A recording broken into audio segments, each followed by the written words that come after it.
a while because I got suspended for a video. The video's name is Can You Smell It? It's, I don't know, maybe 5 or so videos before this one. The video's back up. What happened was they sent me a notice and said I got, not only was I suspended for doing anything for a week, but that I got a strike against my channel. Go ahead and watch that video. It's short. I didn't even make it. It's a repost from somewhere else. And I don't even understand what they were thinking initially, because they never tell you exactly what they were thinking. The reason they told me for the strike was that it was spam. And then I had to read their definition of spam, which says where you have a very misleading thumbnail or where you have a post that directs people off-site to things that can defraud them. So it definitely had nothing to do with that. I can say, though, is that if you are not yet subscribed to me on BitChute or Rumble, fucking subscribe to me on BitChute or Rumble, because I was still making videos there the whole time I was gone. I made a couple of good ones, actually. Pretty good ones. I probably wouldn't have even tried to put them up here. So if you're already on BitChute, congratulations. So BitChute's going through a thing, too, where there's some legislation in British Parliament to start to try to regulate what goes on there. So the owner of BitChute is asked to consider moving his servers somewhere else. So if that law goes through, that is what we're all hoping happens. Rumble's different because Rumble's based in the U.S. and it's a U.S. company. And so far they're all free speech, but I'm not completely sure what goes on with Rumble, because Bongino owns Rumble just like he did Parler. And if Parler was getting its services through Amazon, who obviously is part of the tech monopoly, how come Rumble was able to still stay up? They can't be using Amazon, because if Rumble's on Amazon, there are plenty of videos on Rumble that are just as right-leaning as the posts that were on Parler. I had a little traffic impaction there. So Rumble has a lot of stuff that's right-leaning too, so I would assume that Amazon would kick them off, and as they haven't, that brings to mind, well, why wouldn't Bongino and the rest of the people that he owns Parler with just move Parler over to whatever Rumble is using? It's going to be just like Parler, where one day, bam, it's done, and all the information they decide to leak to, the powers that fucking be. Because that's what Parler did. Don't forget that. Because at this point in our American society, we need a place for free speech. Twitter is not it. Facebook is not it. YouTube is topically only relevant when it's something that doesn't piss them off. So, it's good in some cases. In other cases, it's fucking useless. So people need to know where they can go. As far as the interface goes and the workability, Gab is better than Parler and fucking Twitter. Way better. The interface is better. It's slick. It's simple. It is what Google Chrome was when Google Chrome first came out. At this point, they've gone the direction of free speech. They own their own servers, so they haven't done it. And I haven't read all the terms of service. I'm sure there's a couple of terms of service that'll be a problem for people, where if they get pressure, they might say, "Oh, terms of service violation. We gotta dump you." But at this point, they still look pretty decent. But every feature that they had, the way they mimicked Twitter, they made it clunkier, and not just no advantage. Gab's like the same thing, like it's the same thing, but it looks fresh. It moves fast. There are less options. It's just like, repost instead of retweet, and it's streamlined. I started a story and didn't finish it. My God, I fucking hate it when I do that. So I had said that YouTube suspended me, and I had said that that the week was up as of now, and that the reason they suspended me was some ludicrous bullshit. Well, by the way, early this morning, in other words, on the day my suspension was lifted anyways, I got a notice from them for my appeal saying, you know what, you were right, and we reinstated that video, and we've now removed the strike from your channel. So it's great that they removed the strike, but they conveniently did not answer the appeal till the time of the punishment was up anyway. So I had gone up in subscribers for a while, pretty steady, and then I said I hit this throttling point, and my videos get no views. But I was starting to come back from that. I wasn't increasing subscribers at the same rate, but I was increasing subscribers. And I was also telling people to check out my other platforms, and then all of a sudden I get this suspension. Just another attempt at throttling, that's all that it was. As of now, I got 600 subscribers on YouTube and 100 on BitChute. And when I put a video on YouTube, I'd be lucky to get 100 views in 24 hours. Usually it's under 50. And I put the exact same video on BitChute, where I have a sixth of the subscribers. I get anywhere between 100 and 500 views in 24 hours. Hey, dude, you're 5 minutes into the video and all you've done is talk about bullshit so far. When are you getting to the substance of it? Well, you know, in essence, this is important and this is the substance of it. People have to know what's going on, and a lot of people don't yet understand how to get their updated information, and I'm just telling you. The only difference between now and a couple of weeks ago is that Telegram's owner has, on a couple of occasions, bowed to the political pressure of enforcing its terms of service and removing some channels. Other than that, though, it's still pretty solid. You still get uncensored news there. The problem with Telegram is that stuff is not very searchable because of privacy, but what I mean by that is that when it wants to expand its membership base, if they're not sending out invites to people, then they are forced to be a public group, which means anybody can join. Some people join channels just to try to crash them, and it's worked on a couple of occasions. Other than that, though, it's still good, and it's definitely the only encrypted one. Advantage over everybody else. You know, Signal and WhatsApp, to an extent, both encrypted platforms, they claimed, but they weren't encrypted 100%. At least WhatsApp wasn't. And Signal just turned over their encryption to the government. They just fucking gave everybody up. What good is having an encryption if you're trying to have people not see what the fuck you say, if you're just going to give it to Big Brother anyway? And I don't give a fuck if you're talking about knitting. It's still nobody else's fucking business. And I don't understand why this concept of fucking freedom and liberty is so hard for people. You know, some people use the word constitutionalist as if it's a slur. Oh, you have a real constitutional approach to the amendments, but you know, because that's the point of having a goddamn constitution and having fucking amendments and rights. That's the whole point of having it. The right to free speech is the right to free speech. It's not free speech asterisk. The right to fucking bear arms is the right to bear arms. It's not right to bear arms fucking asterisk. It's just how I feel about it. People who don't feel that way, I don't understand what would be so great about this country if it wasn't that way. Every state has a right to make its own impositions on those freedoms, but the fact that so many states have so many additional impositions on those freedoms should show you that those states were infiltrated a long time ago.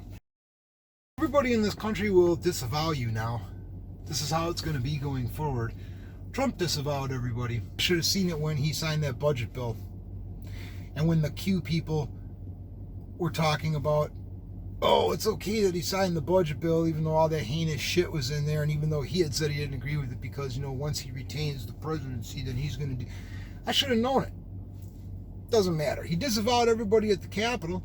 I mean, I never heard him say people should go into the Capitol and fucking try to do violence to people, but I definitely did hear him say that people should go to the Capitol and make their voice heard. So when all these people are at the Capitol and they're getting beaten and arrested and killed, and he fucking finally has decided he is going to leave office, how come he doesn't pardon anybody? How come people who didn't do violence should be fucking pardoned? He could have done it, and he didn't. And now some of them who are in big fucking legal trouble, looking at 10 to 25 years, some of them are saying, fuck him. He disavowed us, so I'm going to say that I did what I did based on what he told us. I thought it was the right thing to do, and I get it. And it's bullshit. It's all bullshit, but...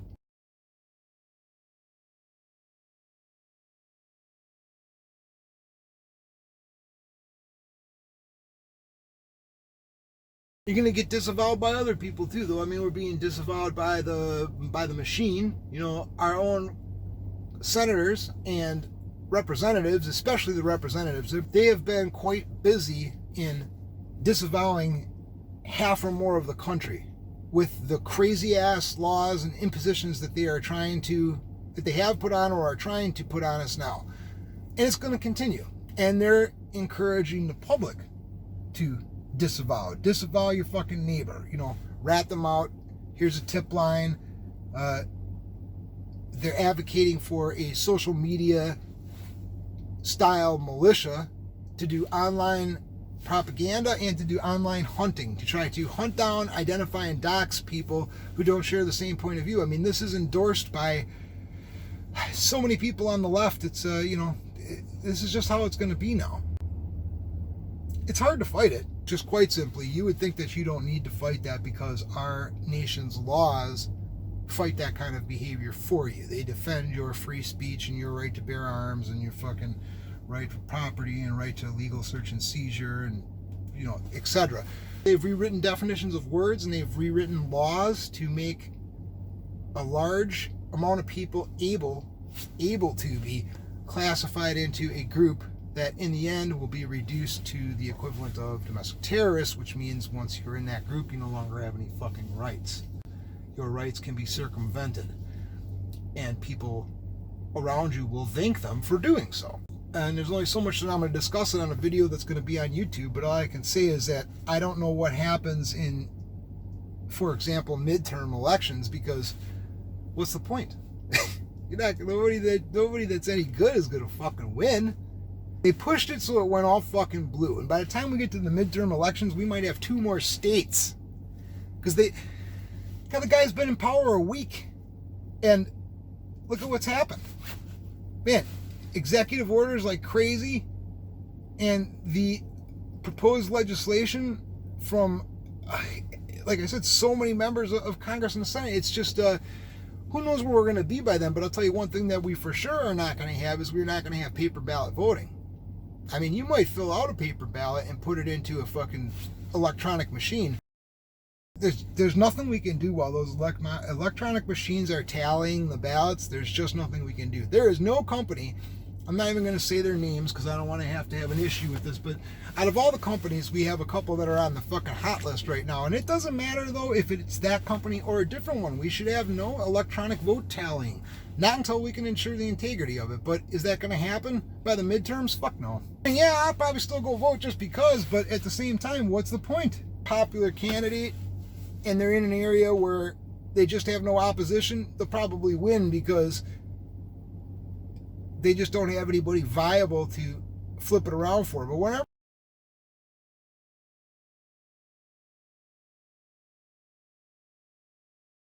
it's a tight race between somebody who might actually do some good and somebody who is establishment or pro-NWO, pro-globalism, etc., who do you think's going to win? I mean, do you think any of those elections are going to go the way of the populist candidate, pushed it the way that they wanted it, and why go back now?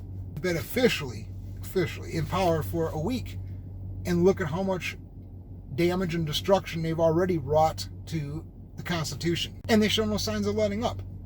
We're talking about 2 years from now. This is 1 fucking week, 100 fucking weeks from now. There's no chance at that point to do anything. I guess all I would say about that is that just understand it's not going to be a little period of bad. This is here to stay. So be sure that you check out my BitChute and my Rumble. They get more videos than YouTube does. If he wants my private Telegram channel, he'll have to send me a message on Twitter or Gab and say, hey, I want the invite link, because I'm not putting it up here public. I got a couple of Facebook groups that I'm in, and the most important one that I started, and I've got like 5 admins for this group because it has a few thousand members. When we started that group, because it was private, in compliance with Facebook's terms of service, we were allowed to say pretty much whatever we wanted because the group was private and by invite. But in the last few months, half of the stuff that people post as posts or as replies to things get flagged and pulled. And we tried to what is this?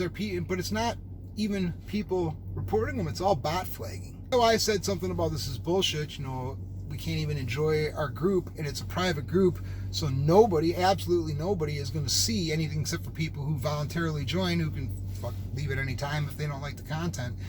But that's not how they do it. And a couple people reminded me, well, Facebook's a private company, blah, blah, blah. Well, you know what? Facebook enjoys 230. Whenever you take advantage of 230, then you have to allow free speech.